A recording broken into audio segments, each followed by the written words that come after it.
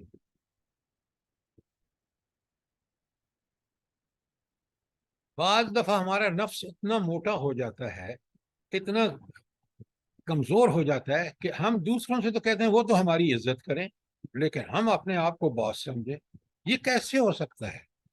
عزت کرو گے تو عزت ہوگی, دوسروں کی بے عزتی کرو گے تو ان کے دل میں بھی وہی جذبہ پیدا ہو. کتنی پیاری حدیث ہے, لا یؤمن احدکم حتی یحب لاخیہ ما یحب لنفسہ. کوئی سوال, کوئی کامنٹ؟ سر اس کا مطلب یہ ہے نا کہ یہ چاہے میاں ہے تو چاہے بیوی ہے, تو دونوں میں سے کوئی ایک شخص بھی اگر اپنے حقوق جو ہے وہ پسند کرتا ہے کہ مجھے ملیں اور دوسرے کے ادا نہ کرے, مطلب یہی اس سے ظاہر ہو رہا ہے. اچھا, یہ جو بات آپ کہہ رہے ہیں نا, ایک بات بتائیں, آپ سے سوال آپ کے جو فرائض ہیں یا میاں کے حقوق ہیں, میاں کے حقوق آپ کے فرائض ہیں نا, اگر آپ وہ ادا نہیں کریں گے تو اللہ آپ ہی کو ذمہ دار ٹھہرائے گا. میاں جو کرتا ہے وہ اس کی ذمہ داری اس پر ہے. لہذا ان حقوق کو جو میرے ذمے ہیں, جو دوسروں کے فرائض ہیں, مجھے اس کی فکر ہونی چاہیے اور وہ مجھے کرنا چاہیے. دوسروں کو ضرور بتائیں, بڑی محبت اور شفقت سے میاں ہی کو بتائیں کہ دیکھو یہ میرے حقوق ہیں میں پوری کرتی ہوں, یہ تمہارے حقوق ہیں تم پورے کرو. پھر بیلنس ہوگا, اعتدال ہوگا, محبت پیدا ہوگی, شفقت پیدا ہوگی, گھر میں سکون ہوگا, بچوں پر اچھے اثرات ہوں گے. تو سر اصل چلے سر ہاں بولے بولے بات کریں. سر یہ بھائی چارے کے بارے میں یہ صورت چوتھا سپارے کی پہلی آیت ہے, لن تنالوا البر حتی تنفقوا مما تحبون وما تنفقوا من شیء فإن اللہ بہ علیم. اللہ کے بندے سوچیں, یہ انفاق فی سبیل اللہ کے بارے میں آئے تھے. یہاں حقوق کی ادائیگی بات ہو رہی ہے. وہاں ایک فرد کو اس وقت تک مزہ نہیں آئے گا جب تک اس کمائی سے خرچ نہ کرے. وہ بات الگ ہے, یہ بات الگ ہے. یہاں اس کو اپنے مقام پر سمجھیں. میاں بیوی کے حقوق کی بات ہو رہی ہے, انفاق کی بات نہیں ہو رہی. حقوق میں بے شک انفاق ہے, لیکن سارے حقوق, میاں اپنے حقوق پورے کرے, بیوی اپنے حقوق پورے کرے, گھر کا معاملہ بالکل فرسٹ کلاس ہو جائے گا.